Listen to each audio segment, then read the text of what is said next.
Hello दोस्तों, हमने part 1 में देखा कि कैसे निशांत को उसकी पोजीशन से डिग्रेड कर दिया जाता है और वो अचानक किसी को बिना बताए बार में जाकर बहुत शराब पीता है, जिससे उसके घर वाले और उसकी खास तौर से बीवी को बहुत बुरा लगता है।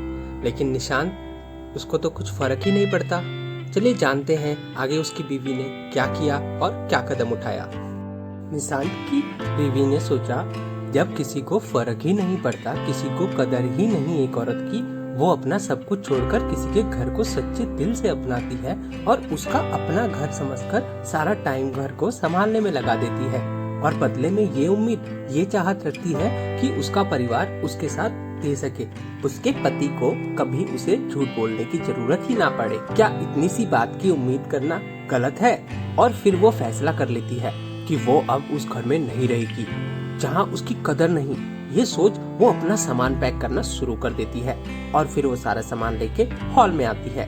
ये देख निशांत की माँ हैरान हो जाती है और वो उससे पूछती है, क्या हुआ बहू, सब ठीक है ना? ये सब सामान लेकर कहाँ जा रही हो? निशांत की बीवी ये कहते हुए, मुझे यहाँ ठीक नहीं लग रहा है, मैं कुछ दिनों के लिए अपने माँ पापा के घर जा रही हूँ। ये सुन निशांत की माँ घबरा गई, लेकिन जैसे वो और कुछ कह पाती तब तक निशांत की बीवी वहाँ से चली गई। ये देख निशांत की माँ ने तुरंत निशांत को कॉल लगाया और उसे सारी बात बताई। ये सुन निशांत को थोड़ा समझ आ गया कि उस दिन की बात को लेकर वो अभी तक नाराज है। उसने माँ को कहा, आप टेंशन मत लो, वो ऐसे ही मिलने गई होगी, शाम को आते वक्त मैं उसे लेके घर आ जाऊंगा। ये सुन निशांत ने कॉल रख दिया और अपने काम में लग गया। जब शाम हुई, निशांत ऑफिस से निकलकर अपने ससुराल गया अपनी बीवी को लाने के लिए, लेकिन उसकी बीवी आने से मना कर देती है और कहने लगी, मुझे कुछ वक्त चाहिए, अकेले रहना है, जैसे ही मैं ठीक हो जाऊंगी मैं आ जाऊंगी वहाँ, आप चले जाओ। ये सुन निशांत ने अपनी बीवी को मनाने की कोशिश करने लगा, लेकिन कहते हैं ना, हर चीज का एक वक्त होता है, अगर वो वक्त निकल जाए तब आप चाहकर भी कुछ नहीं कर सकते। कुछ ऐसा ही यहाँ निशांत के साथ हुआ। जब बीवी घर में थी तब निशांत को एक बार भी ख्याल नहीं आया उसे मनाने का, एक बार भी ख्याल नहीं आया उससे बात करने का, और आज जब वो घर से चले गई तब उसे होश आया, मुझे बात करनी चाहिए थी। बहुत मनाने के बाद जब वो नहीं मानी तब निशांत ने बीवी से पूछा, तुम किस बात को लेकर नाराज हो? मैं शराब पिया इसलिए ना? अगली बार मैं शराब नहीं पीऊंगा, अब माफ कर दो और चलो घर। ये सुन बीवी ने कहा, नहीं, मुझे इस बात का इतना बुरा नहीं लगा कि आपने शराब पिया, मुझे उस बात का बुरा लगा कि आपने मुझसे झूठ कहा, आपने मुझसे झूठ कहकर घर से गए, एक बार भी आपको मेरा ख्याल नहीं आया। न जाने आप पहले भी कितना झूठ बोले होंगे या आगे कितना बोलेंगे। ये सुन निशांत को गुस्सा आया और उसने कहा, तुम बस एक झूठ को लेकर इतना बड़ा हंगामा कर रही हो, एक झूठ ही तो था, और कौन सा मैं किसी लड़की के साथ पूरी रात था जो ऐसे बोल रही हो? आखिरी बार कह रहा हूँ, मेरे पास इतना वक्त नहीं है कि बार बार यहाँ आके तुम्हें समझाता रहूं। ये सुन बीवी ने सीधा कहा, आप जा सकते हो, मैंने आपको नहीं रोका है, खाना बना है, खा के जाना। ये सुन गुस्से से वो वहाँ से निकल गया बिना खाए। ये देख बीवी रोने लगी। वहाँ जब निशांत घर पहुँचा, सब हॉल में बैठे थे और जैसे ही देखे निशांत आ गया, वो उससे पूछने लगे, अकेला आया, बहू कहाँ है? ये सुनकर निशांत को समझ नहीं आ रहा था कि वो क्या बोले सबको। उसने फिर भी कह दिया, आ जाएगी कुछ दिनों में, और कहकर अपने रूम में चला गया। फिर अगली सुबह हुई जब निशांत के पिताजी बोलने लगे, बहू बहू कहाँ हो, अभी तक चाय नहीं मिली मुझे।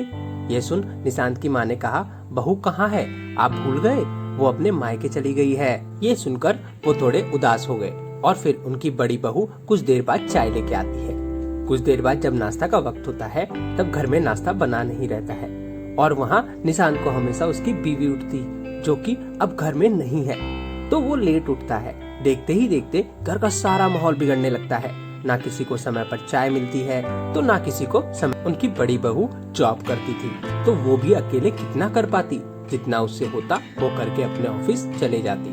ये देख घर के सभी लोग परेशान रहने लगे। वहाँ निशांत का सारा काम, कपड़े से लेकर लैपटॉप, पेपर्स, सब उसकी बीवी ला कर देती थी। अब वो घर पे नहीं है तो निशांत को सारा काम करना पड़ता। इससे निशांत और परेशान रहने लगा। वक्त बीतता गया। वहाँ निशांत की बीवी अपने माँ बाप का ख्याल रखने लगी और यहाँ निशांत का घर, जो एक हंसता खेलता परिवार था, वो धीरे धीरे टूटने लगा था। किसी को आदत थी नहीं कोई काम करने की, अब सबको काम करना पड़ता था। फिर जब निशांत को समझ आ गया कि वो ज्यादा दिन नहीं रह पाएगा ऐसे, तो वो फिर बीवी को मनाने चला गया अपने ससुराल। लेकिन बीवी वापस जाने के लिए मान ही नहीं रही थी। उसका बस एक ही कहना था, मुझे अब आप पे भरोसा नहीं, आप झूठे हो और मुझे उस इंसान पे अपनी सारी जिंदगी कुर्बान कर दूं, ये मुझे मेरे मम्मी पापा ने नहीं सिखाया। तो अब जब तक मुझे यकीन नहीं हो जाता तब तक मैं अब उस घर में नहीं आऊंगी। ये सुन निशांत कहने लगा, क्या तुम एक झूठ को लेकर अब इतना बड़ा बात बना के रखी हो? क्या तुम्हारे मम्मी पापा ने ये सिखाया कि अपने पति को, अपने परिवार को छोड़कर अपने मायके आ जाओ? क्या यही प्यार है तुम्हारा? ये इतना काम किसके लिए कर रहा हूँ? तुम्हारे लिए ना, हमारी अच्छी जिंदगी के लिए। और तुम हो कि एक झूठ को लेकर इतना बात बढ़ा रही हो। प्लीज मान जाओ, घर चलो, वापस दोबारा तुम्हारा ऐसा नहीं होगा। लेकिन बीवी नहीं मानी। उसने कहा, जब तक मुझे मेरा दिल नहीं कहता तब तक मैं नहीं आऊंगी, आप चले जाओ, और हाँ, खाना बना है, खा कर जाना। ये सुन वापस निशांत अपने घर के लिए निकल गया। जब वो घर पहुंचने ही वाला था तभी उसे फिर से विदेश से कॉल आता है। वो साइड में गाड़ी रोक के कॉल उठाता है। तब वहाँ बॉस उसे कहते, बधाई देते हैं कि निशांत, तुम मैनेजिंग डायरेक्टर के लिए अपॉइंट किए गए हो। ये सुन निशांत खुश नहीं होता और बॉस को कहने लगता है, क्या सर, इस बार फिर मुझे हाँ बोल के ना बोल दोगे?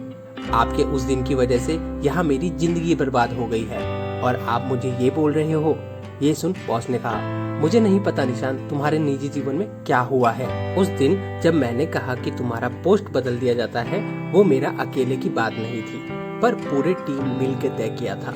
और उसके पीछे का भी वजह यह है कि तुम्हारा जो प्रोजेक्ट था, जो तुमने हमें दिया था, वो पूरा नहीं भेजा था, जिसकी वजह से तुम्हारा पोस्ट बदलना पड़ा। मैं तुम्हें आगे बता ही रहा था कि तुमने उस वक्त कॉल कट कर दिया।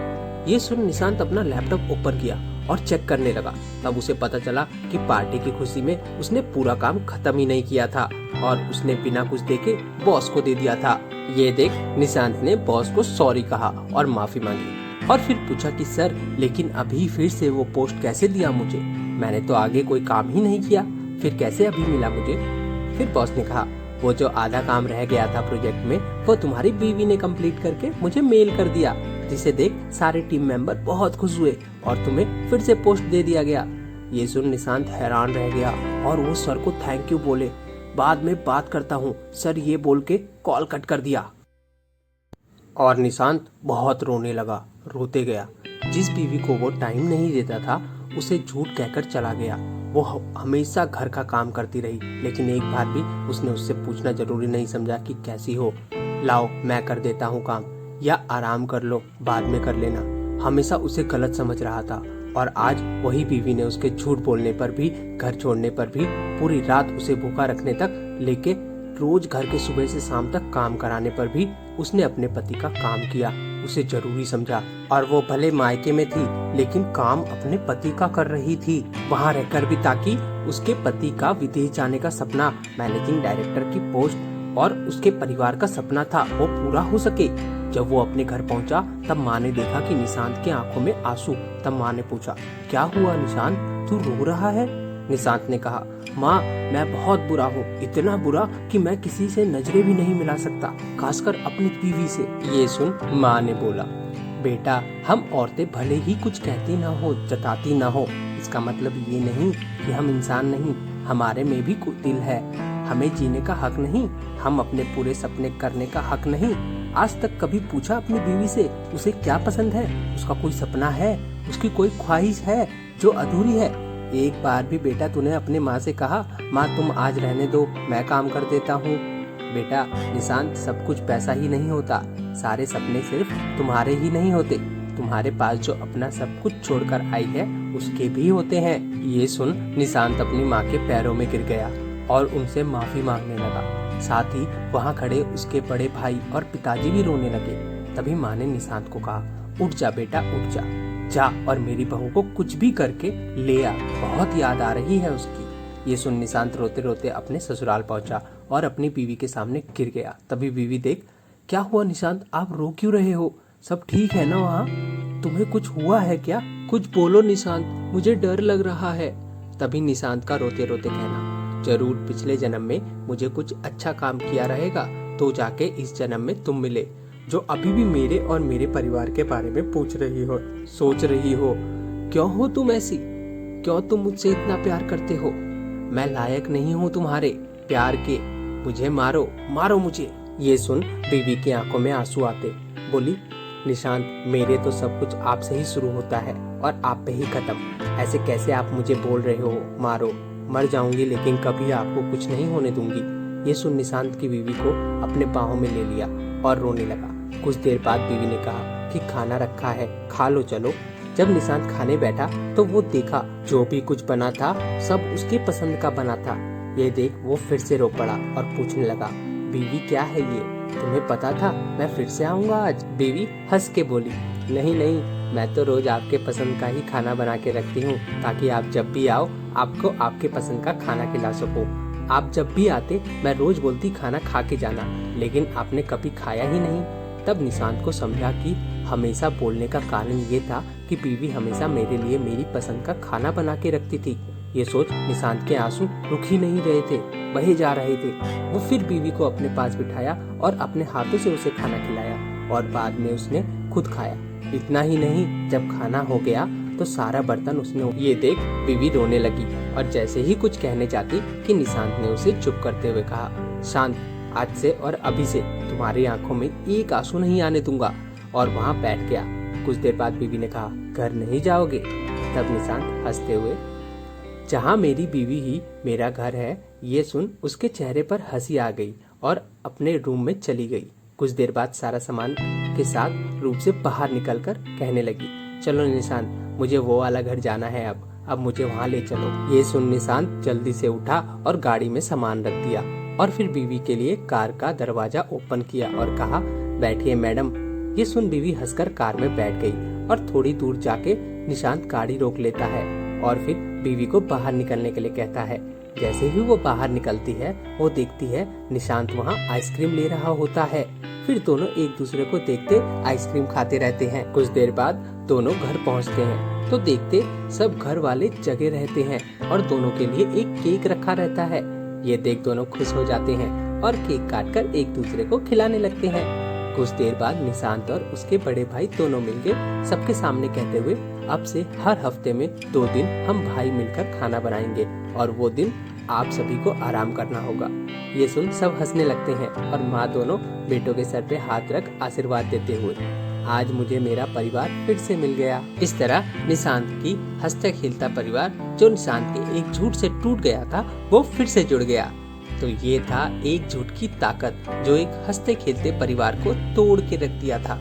और ये था एक औरत और एक प्यार की ताकत, जिसे अगर आप नहीं समझेंगे, ख्याल रखेंगे तो आपका हंसता खेलता जीवन बर्बाद हो जाएगा। आखिरकार निशांत की जीवन से जो खुशी चली गई थी वो उसे वापस मिल गई। तो दोस्तों, हमें आशा है कि आपको ये कहानी अच्छी लगी होगी। नीचे कमेंट करके हमें जरूर बताइएगा। अगर आपको ये कहानी पसंद आई हो तो अपने दोस्तों के साथ जरूर शेयर करें और ऐसी ही प्यारी कहानियाँ सुनने के लिए हमारे YouTube चैनल को सब्सक्राइब करें।